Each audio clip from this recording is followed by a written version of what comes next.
Well, welcome back to the hot seat. I'm delighted today to be joined by Amy Blackwell. Welcome, Amy. Thank you. Thanks for having me. So, Amy, you've been a long-term friend and supporter of PCD. You've been to many of our events. Yes. Do you enjoy coming along? I do. I have met some of my favorite intermediaries at PCD events and started coming back in 2018. Fantastic. Yeah. And what type of private wealth advisors do you tend to find you come into contact with and work with in your business? Mostly, I would say lawyers, tax specialists, trustees, and occasionally some sort of specialist that works with young children when they're having mentoring or they're looking at post-educational opportunities. Then it makes sense to have a conversation about transitions. Great. And for PCD members who've not met you before, it'd be great to hear a little bit more about your area of expertise and what you're passionate about. Well, I'm passionate about successful successions and family purpose. Yeah. And that's really, it means lots of things to different people, but I think that's what makes it really fun. And why do you think it's important to have, for wealthy families, to have a purpose, to define that purpose? And well, I think you have two issues. There's the family's legacy and the family's purpose and what it means to sit in that family and what's expected of you and what's expected of the family for you. And then there's the individual roles and purpose of the members of the family. And I think that's where you sometimes need a little help because they're not always aligned. And so like the family's brand and then the individual's mission, if you like, within that brand. And young people go through phases where they'd like to be hatched from an egg and they would like not to be tied to the mothership. And so building consensus and bridges and having a legacy that's worth connecting to and worth feeling that you're proud to be part of, that can take some time because young people are figuring out who they want to be. So it's very hard to commit to who they want to be associated with. And so it's, because there can be a lot of pressure and expectation, isn't there? Obviously people can be hugely privileged growing up in a wealthy family environment, but it does come with pressures as well, doesn't it? And there are more pressures now, more societal pressures. I think that young people coming into money in many instances are a little more uncomfortable with it than my generation. I think there's a sense of, I need to do something with this. It needs to mean something. Social conscience, yeah. Yeah, and I think they're much more aware of how the wealth was made in the first place and how comfortable they are with that. And that ties into how much they want to attach to the legacy of the family. And so I think you have to have some really honest conversations to get that going. And you work then to have those conversations, almost like define that narrative or to work out what the story is from the past and what that means and how you define values in the future. Yeah, and I think oftentimes families, like all things, there are there's the family lore, the stories that get passed around. And oftentimes when you go back, they're not actually what happened. Yeah. And so, you had the original family member or family members who had a business, and it's as if it sprung out as a multi-conglomerate, fabulous thing that never had a mistake. And when you go back and you look at old corporate records and you look and you talk to family members, you find out that it was the fourth iteration of the business that was actually successful, and they almost lost their house, and so I think that it does a disservice to future generations when no one talks about failure. The stories of the ups and downs. Yeah, the downs really can be important. just as valuable to learn, isn't it? Taking a larger perspective. Yeah, and I think that when life gives you an abrupt left-hand turn, you learn a lot more than when it goes along swimmingly. So I think they're actually missing a tremendous opportunity by burying the tough parts. And for those who are looking and helping, working to define this purpose, what do you think the outcome, what's the benefit of going through these processes? Well, I think there's a few things. There's a huge benefit for the individual.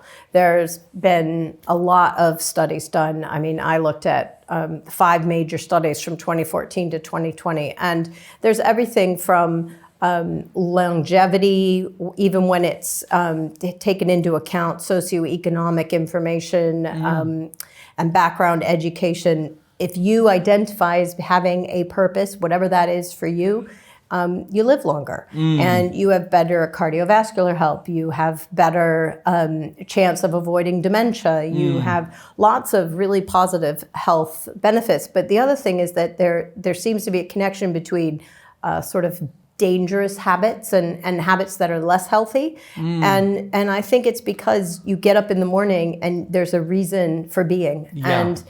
And I think that it's important that you give people an opportunity to find their own, and then you give everyone an opportunity to bring that together and see where that fits in with the families. Because young people will push against a boundary, so you do have to give them a chance to explore who they are. Because that gives them the structure and purpose to go on and have that, pursue that positive behaviour. Whereas in a vacuum, without that, as you say, negative behaviour, then there's nothing more dangerous than an aimless young person. And do you find that busy entrepreneurs focused on the business, the process perhaps of making wealth, are prepared to have this more reflective conversation about legacy? The what the family stands for, particularly if they're like the first generation that has created substantial wealth. What type of clients do you find tend to engage on this narrative around purpose? I think that what's interesting about entrepreneurs is it depends on when you meet them. Yeah. If you meet someone and they're at the point where they're moving toward an exit, oftentimes they are afraid to talk about it because they're convinced it's going to jinx it. Yeah. Other people, they're so heads down in the due diligence and all of the process of selling, they almost end up with post-traumatic stress disorder when they actually exit. And they wake up the Monday after, and they're actually some of the most interesting people to work with because they look at the situation and they've been so immersed in this role that they don't now know what their purpose is. Some of them are going to immediately go into the next thing because it's in their DNA to be building businesses. But I was working with a client recently in his 80s, sold a 60-year-old business, and who are you then? You've known everything about your particular, and now you have all this money, and you aren't savvy about investments, but yet you're feeling vulnerable and having these conversations about, you're healthy, you've got this opportunity now, what will feel good? And, and that's where you can, philanthropy and impact can have a huge role, or you can become a mentor, or you can sit on boards and use that knowledge in ways that help other entrepreneurs. And so, but it takes time to sit and think about these things. And navigating that world, like you say, if they've been really totally focused on the business, to understand, well, what kind of causes do I want to support? What are the different ways of giving time, or it's a whole new world, isn't it? Yeah, and you have, I think everyone has 3 impact assets, right? You have your wealth, you have your networks and connections, and you have your skills. And depending on where you are in your life, you either have more time and less money,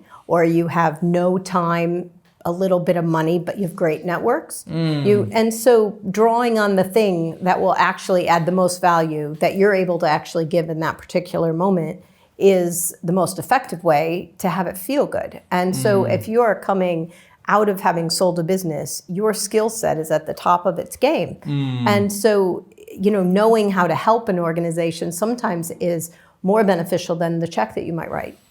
Or introducing them to someone who has a skill set that they need might be far more impactful than a grant. And so it's about thinking about how you can best use what is in your toolbox. And I think that's the thing, is that wealth is a tool. And it's a tool within a family, it's a tool within your community, and you're not born knowing how to use it, and it's not your identity. And I think that the mistakes that people make and the most unsatisfied people with their wealth are the ones where it is their identity. And they're not thinking about wielding it in some positive way for themselves and their family and the community. I mean, you've lived here in the UK for many years. I mean, do you observe differences in the UK in terms of philanthropy and business owners versus the US, and the big story, I suppose, of, like your Bill Gates or the big US philanthropists? What's your observation of what the scene in the UK is like for philanthropy? Well, I mean, we have a bit of verbal vomit. I mean, Yeah. Americans like to tell you everything, and we have a tendency to potentially overshare. And we're not ashamed to talk about money. And I think that is a good thing. I think it is good to celebrate what you're learning and what has and hasn't gone well in your business or in your philanthropy or in your impact investing. I mean, that's how the tide rises for everybody. And I think there's a huge appetite in the UK for peer-to-peer sharing because it's a safe environment and people are able to say to someone who is like them, you know, this is hard or that's hard or this was fun or maybe we should do this together. And I think the best advisors are ones that can curate in an intimate environment where people have a chance to talk and share. And there's no product being sold and it's not a panel telling you how to think, but it's just bringing people together that have had similar experiences. And there's a valuable role for advisors there in actually tabling the conversation and bringing people together, isn't there, I think? But I think those only work if an advisor can show up and be a human being and not an advisor. Yeah. Because I think sometimes people are reticent to share when they feel as if there's somebody's agenda at play. And I think you just have to show up and you can help facilitate the conversation, but then you really do need to let these people share. I mean, that's what they really want and need to do. And, you know, you're not remembered because you sold them something. You're remembered because you brought them together and gave them a platform. And oftentimes, if you can bring multiple generations of a family together in those peer conversations, each of them hears younger people or older people in another family differently than they hear their own family. So it can be really a positive way to get some better communication started. But this is a skill in itself, isn't it? Drawing out, mediating, facilitating the family dialogue, isn't it? That, you know, someone focused on tax or the legal structuring might be a lot more at home on just the technicalities. And clients can rush into the structuring piece without actually having taken the time to have these objectives defined, isn't it? Is that something that you see? Yes. And in fact, I use the example of building a house a lot because people, you know, would never go out into a field and have all of the builders show up with no architectural plans and no strategy. But that's what happens. They show up and they talk to lawyers and accountants and investment managers and they just hit the ground running. And I really think that the most important thing you can do is breathe and sit and think about what good would feel like. If at the end, all the structures are there, all your governance is there, how does it need to feel to be in this family? And it's so worth taking a little bit of time to explore these things so that when you sit down with the lawyer and the accountant, you have a framework of ideas. Yes, you need their expertise. Yes, you need them to give you, you know, that's a pitfall. You don't want to do this. This is a mistake. Your jurisdiction limits this, whatever that is. But you need to narrow the lens. Otherwise, they give you really great advice about something that's 20% relevant. And you've paid a lot of money. And oftentimes, it's the advisors that bring me into the conversation because they say it's not cost effective for us to have some of these what they call touchy-feely type conversations. But it's also not their skill set, is it? Frankly, is it? You know, it's not. It's not transactional. It's a long-term conversation, and you know, you have to be careful because people get that sense that you have that business philosophy of virus, you know, like get in, spread like hell, you know. But what it's really about is building that trust to be able to say, you know, I'm uncomfortable with this, or this isn't how I wanted it. How can we change? How can it work differently? And, you know, and I think the best conversations are ones where, you know, everyone is swimming in their lane. Everyone has a mile deep in knowledge, but they acknowledge where they end. And that collaboration leads to far better outcomes than people who get very turf protective. And it happens. And what are some of the trigger points for some of these conversations? So, you know, I suppose it's the life cycle of a family looking at different events. I mean, where would you tend to find... Well, I think the moments where you have a blank sheet of paper and you need to think, like sometimes it's after a divorce, sometimes it's after an inheritance, sometimes, like we said, it's an exit from a business. There are those moments when you have the ability to potentially pivot in some way and think, okay, this is a new phase for me and my family, and this is what it means. But I also think it's important to think about those moments when new people come into your family and do those things when everyone is calm. It's a really terrible thing to start talking about governance when Johnny's just brought home his fiance. Yeah. It's a lot better to talk about that in terms of this is what it means to be in this family. Here's the governance that we have. Here's why it protects your future partner or your children. And, answer some of those sticky questions. Do you include stepchildren? What if this partner's previously had children? Do you include adopted children? Do you, have these conversations when it isn't right in front of you? And have the conversation about how someone in the family can equitably exit from the shared pot without divorcing the family. Yeah. Because there are Preempt going some to of be these times hurdles that are going to come down the track, but do it in a calm, planned fashion rather than superheated and fractured. And give people a voice, because they're much more likely to feel connected to the strategy and the governance and agree to it if they feel like they had a voice in it. So even if you have an existing constitution or family council decision-making protocol or whatever that is for you, make it be alive. Look at it regularly, go through it with the family, discuss what things are outdated and need to be changed, and, be flexible and be heard. I think the thing is people will share, but then they don't actively listen. And I think that's the part that's missing, and a good advisor needs to facilitate that piece of it, because people will say important things. Yeah. And people will say really important things, but then people miss it. And they wonder why that person doesn't feel obliged to care at all about the governance. And have you found working with wealthy individuals who have all the material possessions they could want, but by working with you on a project, on philanthropy, on impact, it actually really creates an emotion of joy, of positivity? People who have everything they could want, but they're missing something. How do you find that as an advisor? It must feel great if you can get to that point with the client. It does. I say all the time that I'm in the business of joy. Yeah. And if it isn't joyful, then I think you're working with the wrong person, because it should be. It's not easy. Yeah. It's not easy to do it well. It's it is, people think, give it away, it's easy. But you look at some of the really big philanthropists and who are giving away billions. It's not easy to give away $1 billion or £1 billion.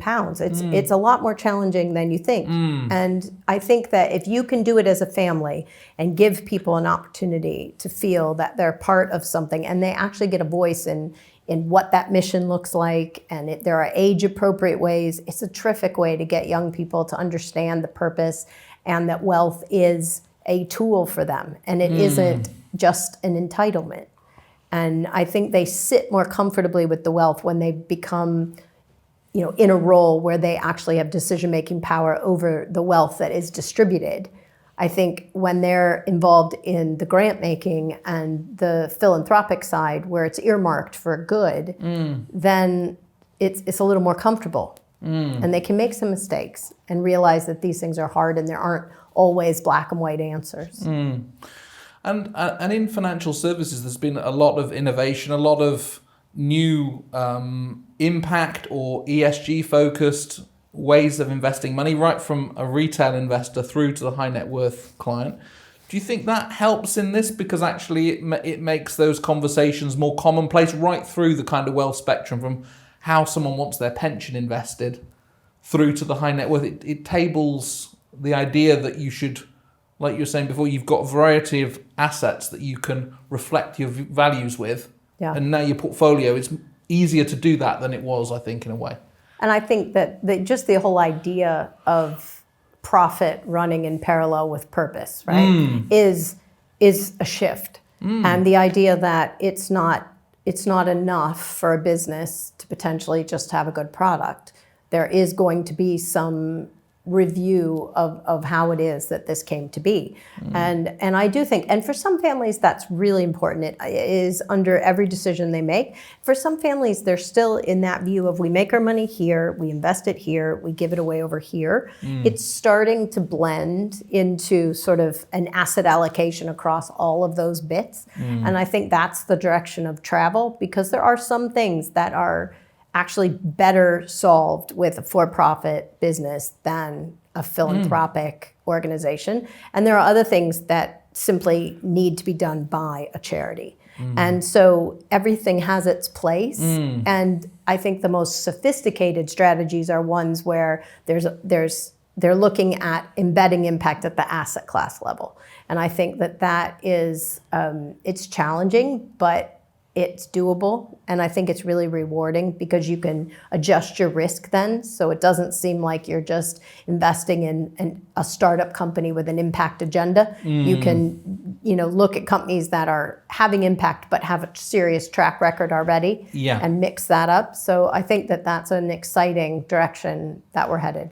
Fantastic. Well, look, Amy, wonderful to talk to you as always, and look forward to sharing this interview. Thank you. Thanks for having me.